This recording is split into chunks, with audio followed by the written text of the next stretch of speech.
Hello बच्चों, welcome back to SST class. कैसे हैं आप सभी? उम्मीद करती हूँ आप सभी बहुत अच्छे होंगे, खुश होंगे और कक्षा के लिए बहुत एक्साइटेड होंगे। स्टूडेंट, आज शुरू करते हैं हमारी कक्षा। तो बच्चों, आज हमारा पाठ है पाठ नंबर 13, जिसका नाम है इमारतें, चित्र तथा किताबें, बिल्डिंग्स, पिक्चर्स एंड बुक्स। तो चलिए इसका परिचय लेते हैं इस पाठ का। इमारतें, चित्र तथा किताबें प्राचीन भारत के राजनीतिक, सामाजिक, आर्थिक व सांस्कृतिक इतिहास को जानने के महत्वपूर्ण व विश्वसनीय स्रोत हैं। इतिहासकार इनके आधार पर इतिहास का पुनर्निर्माण करते हैं। ठीक है बच्चों, तो आइए जानते हैं पाठ को। तो लौह स्तंभ, द आयरन पिलर, हमने पिछली कक्षा में इसका परिचय देखा था। आइए इसके बारे में पढ़ते हैं।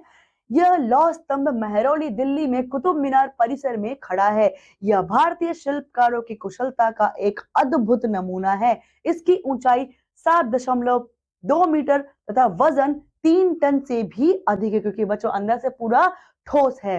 यह करीब 1500 वर्ष पूर्व बनाया गया। हमें इस पर खुदे अभिलेख से इसके बनने के समय की जानकारी प्राप्त होती है। इसमें चंद्र नामक एक शासक का उल्लेख किया गया है, जो संभवतः गुप्त वंश के थे। लौह स्तंभ के बारे में आश्चर्यजनक बात यह है कि इतनी शताब्दियों के बाद भी इसमें जंग नहीं लगा है। अब इसे क्या बोलते हैं बच्चों? इसीलिए ये यूनिक माना जाता है, क्योंकि जो ये लौह स्तंभ है, जो कुतुब मीनार के एरिया में आपको देखने को मिल जाएगा बच्चों, ये क्या है, बहुत खास है। इसमें अभी तक, आज तक एक भी जंग बिल्कुल नहीं लगा है। और ये संभवतः अवशेषों से छानबीन से पता चला है कि यह लगभग 1500 वर्ष पुराना है। इसकी ऊंचाई 7.2 मीटर है, वजन 3 टन है और ये गुप्त वंश के शासक ने बनवाया होगा। और यहाँ पर बच्चों चंद्र एक नामक एक शासक का उल्लेख किया गया कि इसे चंद्र ने बनवाया है। ठीक है बच्चों, तो आइए आगे जानते हैं। धातु ने प्राचीन सभ्यता के विकास में बहुत योगदान दिया है। धातु विज्ञान के बारे में पढ़ने वाले हैं बच्चों। धातु विज्ञान, मेटलर्जी। अब क्या है बच्चों, धातु ने प्राचीन सभ्यता के विकास में बहुत योगदान दिया है। धातु को पिघलाकर शुद्ध करके विभिन्न प्रकार के हथियार, उपकरण तथा वस्तुएं बनाने की कला को धातु विज्ञान कहा जाता है। प्राचीन भारतीय धातु वैज्ञानिकों ने धातु विज्ञान के क्षेत्र में विश्व भर में अपना महत्वपूर्ण योगदान दिया है। हड़प्पा के लोग कुशल शिल्पी थे। इन्हें तांबा शोधन का ज्ञान था। इन्होंने तांबा और टिन मिलाकर कांस्य युग में प्रवेश किया, जबकि उनके उत्तराधिकारी लौह युग में प्रवेश जबकि उनके उत्तराधिकारी कौन थे बच्चों? लौह युग में प्रवेश कर गए थे। ठीक है बच्चों, जो प्राचीन सभ्यता जो धातु है उसने बहुत योगदान दिया है। उसे पिघलाकर शुद्ध कर उसमें बहुत सारे हथियार, उपकरण, वस्तुएं बनाई गई कला को धातु विज्ञान कहा जाता है। और इस तरह की कला को जो इससे पिघलाकर कुछ अन्य अन्य वस्तुएं बनाई जाती है, उन्हें धातु विज्ञान कहते हैं। प्राचीन भारत जो है, जो प्राचीन है भारतीय धातु है, वैज्ञानिकों ने धातु विज्ञान क्षेत्र में विश्व भर में अपना महत्वपूर्ण योगदान दिया है। हड़प्पा के लोग क्या थे? कुशल शिल्पी थे। इन्हें तांबा शोधन का ज्ञान अच्छे से था बच्चों। इन्होंने तांबा टिन मिलाकर कांस्य युग में प्रवेश कर लिया। उनके उत्तराधिकारी लौह युग में प्रवेश कर गए, जबकि उनके उत्तराधिकारी कहाँ गए बच्चों? लौह युग में गए। ईंट पत्थरों की इमारतें कैसे हैं बच्चों? तो आइए, स्तूप भारतीय शिल्प कला के बेजोड़ नमूने हैं। स्तूप का शाब्दिक अर्थ होता है टीला। स्तूप का अर्थ क्या होता है बच्चों? टीला होता है। प्रत्येक स्तूप के भीतर एक छोटे से डिब्बे में बुद्ध या उनके अनुयायियों के शरीर के दांत, हड्डी या राख रखे रहते हैं। किसी किसी में मूल्यवान पत्थर और सिक्के भी मिले हैं। इसे धातु मंजूषा कहा जाता है। जो बुद्ध या उनके अनुयायियों के जो दांत, हड्डी, शरीर या राख रखे जाता है, उसे धातु मंजूषा कहा जाता है। ठीक है, स्तूप इसी धातु मंजूषा के ऊपर मिट्टी के टीले के रूप में बनाया जाता था, जिसे ईंटों और तराशे गए पत्थरों से ढक दिया जाता था। इसे स्तूप बोलते, जो वास्तव में एक टीला मात्र होता है। स्तूपों के चारों ओर परिक्रमा पथ भी बनाया जाता था। इस वृत्ताकार पथ को पदक्षिणा पथ कहा जाता था। इस मार्ग को रेलिंग से घेरकर वेदिका का निर्माण किया जाता था। वेदिका में प्रवेश द्वार बनाए जाते थे। अमरावती, जो दक्षिण पूर्व भारत में स्थित है, एक भव्य स्तूप है बच्चों, जिसे लगभग 2000 वर्ष पहले सजाने के लिए शिलाओं पर सुंदर चित्र अंकित किए गए हैं। अब सांची का महान स्तूप मध्य प्रदेश में सांची नामक स्थान पर अशोक के शासन काल में ईंटों से बना था। इसमें रेलिंग तथा प्रवेश द्वार बाद में शासकों ने बनवाए। इसमें रेलिंग और प्रवेश द्वार नहीं थे उस समय, बाद के शासकों ने उस पे बनाए। और किसका स्तूप? सांची का स्तूप, जो मध्य प्रदेश में स्थित है। ठीक है, पहाड़ियों को काटकर बनावटी गुफाएं बनाई जाती थी, जिन्हें सुंदर मूर्तियों और चित्रों से सजाया जाता था। पहाड़ों को काट करके गुफा बना दी, उनको चित्रों और मूर्तियों से सजा देते थे। तो इसी समय में कुछ आरंभिक मंदिरों का निर्माण भी कराया गया, जिनमें शिव, विष्णु, दुर्गा आदि देवी देवताओं की पूजा होती थी। तो गर्भगृह मंदिर का सबसे महत्वपूर्ण भाग है, जिसमें देवी देवताओं की मूर्ति रखी जाती है। उसे क्या बोलते हैं बच्चों? गर्भगृह बोलते हैं। आप इस चित्र में देख सकते हैं, ये क्या है? ये चित्र है बच्चों सांची स्तूप का। सांची कहाँ है? मध्य प्रदेश में। और ये बौद्ध धर्म का एक धार्मिक स्थल है। अब बच्चों, उत्तर प्रदेश में स्थित भितरगांव का मंदिर लगभग 1500 वर्ष पुराना है। इसे ईंट पत्थरों से बनाया गया था। इस मंदिर का पवित्र शिखर पर्याप्त ऊंचाई पर बना गया है। महाबलीपुरम के प्रसिद्ध मंदिर को एकाश्मिक मंदिर कहते हैं। इनमें से प्रत्येक मंदिर एक पहाड़ी को तराश कर बनाए जाने के कारण इसे एकाश्मिक कहा जाता है। मतलब बच्चों, ये मंदिर जो है पहाड़ी को तराशते थे, उसी के अंदर मंदिर बनाते थे, अलग से ईंट पत्थरों का इस्तेमाल नहीं करते थे। तो बच्चों, आप देख सकते हैं एहोल का दुर्ग मंदिर लगभग 1400 वर्ष पूर्व बनाया गया था। इसे एक विशाल पत्थर को काट कर बनाया गया है। ये है बच्चों उसका एग्जाम्पल, जो पत्थर को काट करके यहाँ पर बनाया गया है। एहोल का मंदिर, से एकाश्म मंदिर कहा जाता है। ये एकाश्म मंदिर का उदाहरण है। और बच्चों, ये क्या है? महाबलीपुरम, ये जो मंदिर है पर्वत शिखर, ये जो मंदिर है मतलब भितरगांव का मंदिर उत्तर प्रदेश के 1500 वर्ष पुराने से ईंट पत्थरों से मिलकर के बनाया गया है। आगे देखिए बच्चों, तो स्तूप मंदिर किस तरह बनाए जाते थे, तो उसको समझते हैं हम। तो यहाँ पर स्तूप तथा मंदिर विभिन्न अवस्थाओं में बनाकर पूर्ण होते थे, विभिन्न अवस्थाओं में बनकर पूर्ण होते थे। अतः इनके निर्माण में पर्याप्त समय, श्रम और धन व्यय होता था। बहुत धन व्यय, श्रम और धन बहुत मात्रा में लगता था। प्राय इन्हें राजा रानी ही बनवाते थे। इन्हें बनवाने में सबसे पहले अच्छे किस्म के पत्थर खोजे जाते थे, जिन्हें शिलाखंड खोदकर निकाला जाता था। ठीक है, शिलाखंडों को स्तूप तथा मंदिरों निर्माण स्थल तक पहुंचाया जाता था। वहां पत्थरों को तराश कर खंभों, दीवारों, चौखटों, फर्शों तथा छतों के पत्थरों को आकार दिया जाता था। पत्थरों के तराशने के बाद इन्हें सही स्थानों पर लगाने का कार्य कठिन होता था बच्चों, लेकिन फिर भी किया जाता था। कुशल शिल्पकार शानदार ढांचों का निर्माण करते थे, जिनका पूरा व्यय राजा रानी वहन करते थे। कुशल शिल्पकार होते थे, ये इस काम का वहन करते थे। जो राजा रानी थे बच्चों, वो इन्हें इसके बदले में अच्छी मात्रा में धन देते थे। भक्त जो भेंट या उपहार देते थे, उन्हें उनसे इनकी सजावट की जाती थी। हाथी दांत का कार्य करने वाले श्रमिकों के संघ ने सांची का अलंकृत प्रवेश द्वार, जिसको तोरण कहते हैं, बनाने का पूरा व्यय दिया था। सामने के चित्र में गुफाओं की खुदाई दिखाई गई है। स्तूप तथा मंदिर की सजावट के लिए दान धन देने वाले व्यापारी, कृषक, माला बनाने वाले लोहार, सुनार तथा अन्य लोगों के नाम खंभों, रेलिंगों तथा दीवारों पर अंकित कराए जाते थे, जिससे लोग उनके योगदान को समझ सके। तो बच्चों, जब इसको जिस तरीके की ये चीजें बनाई जाती थी, तो उनमें क्या होता था, जो स्तूप है तथा मंदिर है, सजावट के लिए धन दान देने वाले कौन थे? व्यापारी थे, कृषक थे, माला बनाने वाले थे। ठीक है, धन व्यापारी देते थे, कृषक थे, माला बनाने वाले लोहार थे, सुनार तथा अन्य लोगों के नाम भी जो उसमें जिन्होंने काम किया है, उसमें खंभों पर, रेलिंगों पर, दीवारों पर उनके नाम अंकित किए जाते थे, ताकि लोग उनके योगदान को समझ सके। आप देख सकते हैं बच्चों, किस प्रकार ये पत्थरों से बनाया गया एक सुंदर सा मंदिर की आकृति है। और यहाँ पर बच्चों पत्थरों को जोड़ करके किस तरीके से सुंदर अद्भुत आकृति बनाई गई है, जो शिल्पकारों की उत्तम कला का हमें प्रमाण देता है। अब देखिए बच्चों, अगला क्या है हमारे पास? चित्रकला यानी कि पेंटिंग। यहाँ अजंता, यहाँ पर मतलब अजंता पर, यहाँ पर पहाड़ों में सैकड़ों वर्षों के दौरान कई गुफाएं खोदी गई। इनमें से अधिकतर बौद्ध भिक्षुओं के लिए निर्मित विहार थे। इनमें से कुछ चित्रों से सजाए गए थे। यहाँ इनके कुछ उदाहरण दिए गए हैं। गुफाओं के अंदर अंधेरा होने के कारण अधिकतर चित्रों को मशालों की रोशनी में बनाया गया था। इन चित्रों के रंग 1500 वर्ष बाद भी चमकदार हैं। इन रंगों को पौधों और खनिजों से बनाया गया था। किससे बनाया गया था बच्चों? पौधों से बनाया गया था, और जो खनिज थे ना, उनके रंगों से बनाए गए थे। आज भी बच्चों ये चित्र अभी भी सजीव चित्रण देते हैं, फ्रेश है। इस तरीके के चित्र उस समय इनको बनाने में इस्तेमाल किए गए थे बच्चों। किसमें? अजंता की गुफाओं में। ये महान आकृतियां जिन कलाकारों द्वारा बनाई गई उनके बारे में कोई जानकारी उपलब्ध नहीं है कि किसने इनको बनाया, कोई नाम प्रिंट नहीं है। ठीक है बच्चों, तो ये क्या है आप यहाँ पर इन चित्रों में देख सकते हैं, ये क्या है? अजंता के चित्र, जो आज भी बच्चों सजीव मालूम होते हैं। इनके कलर आज भी सुरक्षित हैं और संचित हैं। आगे देखिए, पुस्तकों की दुनिया, वर्ल्ड ऑफ बुक्स। इस युग में बहुत से प्रसिद्ध महाकाव्य लिखे गए। इन उत्कृष्ट रचनाओं में स्त्री पुरुषों की वीर गाथाएं तथा देवताओं से जुड़ी कथाएं हैं। 800 वर्ष पूर्व प्रसिद्ध तमिल महाकाव्य सिलप्पदिकारम की रचना इलांगो नामक महाकवि ने की थी।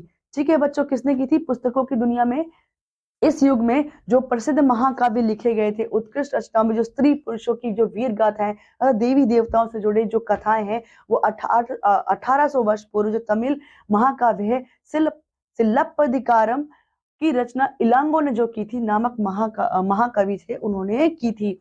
इसमें कोवलन नामक व्यापारी की गाथा दी गई है, जो अपनी पत्नी कनंगी को छोड़कर नर्तकी माधवी से प्रेम करने लगा। बाद में वह अपनी पत्नी कनंगी के साथ मदुरै जा बसा, जहां पांड्या राजा के दरबारी जौहरी ने उस पर चोरी का झूठा आरोप लगाकर राजा ने उसे प्राणदंड दे दिया। उसकी पत्नी ने इस अन्याय और दुख से भरकर मदुरै नगर का विनाश कर डाला। ठीक है बच्चों, ये इस कहानी का जो उल्लेख है वो किसमें मिलता है बच्चों? जो कोवलम नामक व्यापारी की जो गाथा है उसमें मिलता है। तो बच्चों देखिए, तो सिलप्पदिकारम से लिया गया एक वर्णन है जो इस प्रकार है। कवि ने कनंगी के दुख को इस प्रकार व्यक्त किया है। ओ मेरा दुख तो देखो, तुम मुझे सांत्वना तक नहीं दे सकते। क्या यह सही है कि विशुद्ध सोने से भी सुंदर तुम्हारा शरीर बिना धुला धूल से सना यूं ही पड़ा है? यह कहाँ का न्याय है कि गोधूली की इस स्वर्णिम आभा के फूलमाला के ढके सुंदर वक्षस्थल वाले तुम जमीन पर गिरे पड़े हो। मैं अकेली असहाय और हताश होकर खड़ी हूं। क्या ईश्वर नहीं है? क्या इस देश में ईश्वर नहीं है? पर क्या उस स्थान पर ईश्वर रह सकते हैं जहां के राजा की तलवार निर्दोष नवागंतुक के प्राण ले सकती है? क्या ईश्वर नहीं है? नहीं है। ऐसी कृति थी बच्चों जिसमें उनकी उसकी जो कनंगी थी, उसके पति को जब राजा ने झूठा आरोप लगाकर मरवा दिया, उसने उसके भाव को इस प्रकार यहाँ व्यक्त किया है। और आगे देखिए, एक और तमिल महाकाव्य मणिमेखलई लगभग 1400 वर्ष पूर्व सत्तरनार द्वारा लिखा गया, जिसमें कोवलम तथा माधवी की बेटी की कहानी है। कोवलम की है और माधवी की जो बेटी है उसकी कहानी है बच्चों। ये रचनाएं कई शताब्दियों पूर्व खो गई थी, जो पुनः 100 वर्ष पहले ही दोबारा से मिली है। कालिदास संस्कृत भाषा में लिखते थे। किस भाषा में बच्चों? संस्कृत। उन्होंने अनेक नाटकों की रचना की थी और उनके कुछ इस प्रकार है नाटक। उनमें से एक दिया गया बच्चों मेघदूत का एक श्लोक, जो कालिदास ने रचा है। यहाँ कालिदास का सबसे प्रसिद्ध रचना मेघदूत से एक अंश दिया जा रहा है, जिसमें एक विरही प्रेमी बरसात के बादल को अपना संदेशवाहक बनाने की कल्पना करता है। इसमें कवि ने बादलों को उत्तर की ओर ले जाती ठंडी हवाओं का वर्णन किया है। तुम्हारे बौछारों में मुलायम हो उठी मिट्टी की भीनी खुशबू से भरे हाथियों की सांस में बसी जंगली कूलर को पकाने वाली शीतल बयार तुम्हारे साथ धीरे धीरे बहेगी। कालिदास प्रकृति प्रेमी थे, तभी वे शीतल बयार का इतना सजीव चित्रण कर पाए हैं। और ये बच्चों किसके श्लोक है? कालिदास की रचना मेघदूत के श्लोक हैं। पुरानी कहानियों का संकलन और संरक्षण, जो collection and preservation of old stories. तो बच्चों, पुराण का शाब्दिक अर्थ है प्राचीन, मतलब बहुत पुराना। पुराणों में विष्णु, शिव, दुर्गा या पार्वती देवी देवताओं से जुड़ी कहानियां हैं। इनमें देवी देवताओं की पूजा विधि बताई गई है, साथ ही संसार की सृष्टि और राजाओं की कहानियां भी हैं। पुराण सरल संस्कृत श्लोक में लिखे गए हैं, इजी वे में। महाभारत और रामायण संस्कृत भाषा में लिखे गए महाकाव्य दीर्घकाल से लोकप्रिय रहे हैं, आज भी हैं। महाभारत कौरवों और पांडवों के युद्ध की कहानी। इस कहानी का उद्देश्य पुरु वंश की राजधानी हस्तिनापुर की गद्दी प्राप्त करना था। अब यह महाकाव्य लगभग 1500 वर्ष पूर्व लिखा गया था। पुराण तथा महाभारत के रचयिता वेद व्यास ऋषि थे। वेद व्यास ने महाभारत की रचना की थी। इसी में भगवत गीता भी है, भगवत गीता का सार भी इसी में है। रामायण की कथा कौशल के राजकुमार राम के बारे में है। उनके पिता ने उन्हें वनवास दे दिया था। उनकी पत्नी सीता का अपहरण लंका के राजा रावण ने कर लिया था। सीता को वापस पाने के लिए राम रावण का युद्ध हुआ। राम विजयी होकर कौशल की राजधानी अयोध्या लौटे। यह एक प्राचीन ग्रंथ है जिसकी रचना संस्कृत में वाल्मीकि ने की थी। हमारे राज्य में गोस्वामी तुलसीदास द्वारा रचित रामचरितमानस प्रचलित है। ये क्या है? कहानियों के कुछ सार है बच्चों, जो हमारे भारतवर्ष की एक धरोहर मानी जाती है, जिसे हम अपनी संस्कृति का अभिन्न हिस्सा मानते हैं। और इस तरीके से जो हमारी पुरानी कहानियां हैं, इस तरीके से जो धार्मिक किताबें हैं, लेख है, उल्लेख है, उनमें संरक्षण रहते हैं इनका। अब देखिए, आम लोगों द्वारा कही जाने वाली कहानियां क्या है? आम लोगों द्वारा भी कहानियों, कविताओं तथा गीतों की रचना की जाती थी। वे गाने गाते थे, नाचते थे, नाटकों को खेलते थे। इनमें से कुछ रचनाओं को तो इस समय के आसपास जातक पंचतंत्र की कहानियों के रूप में लिखकर सुरक्षित कर लिया गया है। प्राय जातक कथाओं को स्तूपों की रेलिंगों और अजंता के चित्रों में दर्शाया जाता था। कब? जो ये जातक है, जातक कथाएं हैं, उनको स्तूपों की रेलिंग हो गई, अजंता के चित्रों आदि में दर्शाते थे। इनमें से एक कहानी इस प्रकार है, जो एक कहानी है वो यहाँ दी गई है बच्चों। तो बच्चों, यहाँ से जो कहानियां हैं, आम लोगों की कहानियां जो पीढ़ी दर पीढ़ी जाती हैं, हस्तांतरित होती जाती हैं, गीतों की रचना में, कहानियों के फॉर्म में नाचते थे, नाटक खेलते थे, गाना गाते थे, और रचनाओं को इस समय आसपास के जातक पंचतंत्र आदि जो कहानियां होती है उसमें सुरक्षित कर लिया गया है। तो उनमें से कुछ कहानी एक इस प्रकार है बच्चों। बंदर राजा की कहानी। एक बार बंदरों का एक महान राजा हुआ। वह अपने 80,000 अनुयायियों के साथ हिमालय पर गंगा किनारे रहता था। ये सभी बंदर एक खास आम के पेड़ के फलों को बहुत पसंद करते थे। इस पेड़ के आम बड़े मीठे होते थे। इतने स्वादिष्ट आम धरातल पर अन्य कहीं नहीं मिलते थे। एक दिन एक पका हुआ आम गंगा नदी में गिर गया और वह बहते बहते वाराणसी पहुंच गया। उस समय वहां का राजा नदी में स्नान कर रहा था। उसे वह आम मिला। उसे चख कर वह हैरान रह गया। उसने पहले कभी ऐसा स्वादिष्ट आम नहीं खाया था। उसने अपने राज्य के जंगलों की देखभाल करने वालों से पूछा कि क्या वे बता सकते हैं कि इस आम का पेड़ कहाँ मिलेगा। ठीक है बच्चों, अब वहां का राजा जो स्नान कर नदी में बह करके आम आया, उसने आम चखा। ऐसा स्वादिष्ट आम उसने पहले कभी खाया ही नहीं था। जंगलों की देखभाल करने वाले से उसने पूछा कि कैसे ये पेड़ जो है, बता सकते हो कि ये पेड़ कहाँ मिलेगा आम का। वे राजा को लेकर हिमालय की पहाड़ी पर पहुंच गए। जंगल के जो लोग रखवाले थे, वहां जाकर राजा ने उसके दरबारियों ने स्वादिष्ट आमों का खूब मजा लिया। रात में राजा ने देखा कि बंदर भी पके आम खा रहे हैं। राजा को यह बात अच्छी नहीं लगी और उसने उन्हें मार डालने का निश्चय किया। बंदरों के राजा ने अपनी प्रजा को बचाने के लिए एक योजना बनाई। उसने आम के पेड़ की टहनियों को तोड़ा और उन्हें आपस में बांधकर नदी पर एक पुल बना दिया। इसके एक छोर को उसने तब तक पकड़े रखा जब तक उसकी सारी प्रजा ने नदी को पार नहीं कर लिया। लेकिन ऐसा करने से वह इतना थक गया कि मरणासन होकर गिर पड़ा, मतलब निर्जीव होकर के गिर पड़ा अपने प्रजा को पार करवाते हुए। राजा ने जब यह सब देखा तो उसने बंदर राजा को बचाने का बहुत प्रयास किया, लेकिन उसे सफलता नहीं मिली। राजा को बंदर की मृत्यु पर शोक हुआ और उसने बंदर को पूरा सम्मान दिया। इससे मध्य भारत में भरहुत के एक स्तूप से मिले पत्थर पर उकेरे गए चित्र में दर्शाया गया है। तो जो बच्चों, इस कहानी में हमें ये चित्र में देखने को मिलता है कि किस प्रकार जो बंदर ने है बच्चों अपनी प्रजा को बचाने के लिए अपनी जान कुर्बान कर दी थी। ठीक है, तो चलिए अगली हमारी है पुस्तक, विज्ञान की पुस्तकें किस तरीके की थी बच्चों। तो इस दौरान गणितज्ञ एवं खगोल शास्त्री आर्यभट्ट ने संस्कृत में आर्यभट्टीय नामक पुस्तक की रचना की थी। किसमें बच्चों? कौन सी भाषा में? संस्कृत भाषा में। इसमें उन्होंने लिखा कि पृथ्वी को अपनी धुरी पर चक्कर काटने के कारण दिन और रात होते हैं। जब पृथ्वी अपनी धुरी पर चक्कर काटती है बच्चों गोल गोल, तब क्या होता है बच्चों? दिन और रात बनते। जबकि ऐसा प्रतीत होता है कि रोज सूर्य निकलता है और अस्त होता है। उन्होंने ग्रहण के बारे में भी एक वैज्ञानिक तर्क दिया। उन्होंने वृत्त की परिधि को मापने की भी विधि खोज निकाली, जो लगभग उतनी ही सही है जितनी की वर्तमान में प्रयोग की जाने वाली विधि। अब बच्चों, जो ब्रह्मगुप्त, वराहमिहिर और भास्कराचार्य कुछ अन्य गणितज्ञ और खगोल वेत्ता थे जिनके द्वारा कई खोजें अन्य थी जो वो की गई, और लेकिन उनमें जो बाणभट्ट, आर्यभट्ट जो है वो बहुत प्रसिद्ध माने जाते हैं, ब्रह्मगुप्त, वराहमिहिर इत्यादि। अब बच्चों शून्य की बारी आती है। हमें शून्य कैसे मिला? भारत ने शून्य कैसे दिया? तो बच्चों अंकों का प्रयोग काफी पहले से होता था, लेकिन अब भारत के गणितज्ञों द्वारा शून्य के लिए एक नए चिन्ह का आविष्कार किया गया। गिनती की यह पद्धति अरबियों द्वारा अपनाई गई तथा तब यूरोप में भी इसका प्रसार हुआ। वर्तमान में भी इसे पूरे विश्व में प्रयोग किया जाता है। किसका बच्चों? शून्य का प्रयोग। अंकों का इस्तेमाल तो बहुत पहले से होता आया है, लेकिन शून्य का इस्तेमाल उसके बहुत बाद हुआ और भारत ने ही शून्य दिया था बच्चों। आयुर्वेद के बारे में जानते हैं। आयुर्वेद चिकित्सा विज्ञान की एक प्रसिद्ध पद्धति है जिसका विकास प्राचीन भारत में हुआ। प्राचीन भारत में आयुर्वेद के दो प्रसिद्ध चिकित्सक रहे, चरक जो प्रथम द्वितीय शताब्दी ईस्वी में रहे और सुश्रुत जो चौथी शताब्दी ईस्वी में थे। चरक द्वारा लिखी गई चरक संहिता औषधि शास्त्र की एक महत्वपूर्ण पुस्तक है। सुश्रुत ने अपनी रचना सुश्रुत संहिता में शल्य चिकित्सा की विधियों के बारे में विस्तार से बताया है। तो बच्चों ये थी हमारे भारत की बहुत ही महत्वपूर्ण इंपॉर्टेंट जानकारी जो हमें समझना चाहिए। और बच्चों आइए पाठ को दोहराते हैं। लौह स्तंभ दिल्ली में है जो कि कुतुब मीनार परिसर में खड़ा है। यह भारतीय शिल्पकार कुशलता के एक अद्भुत नमूना है।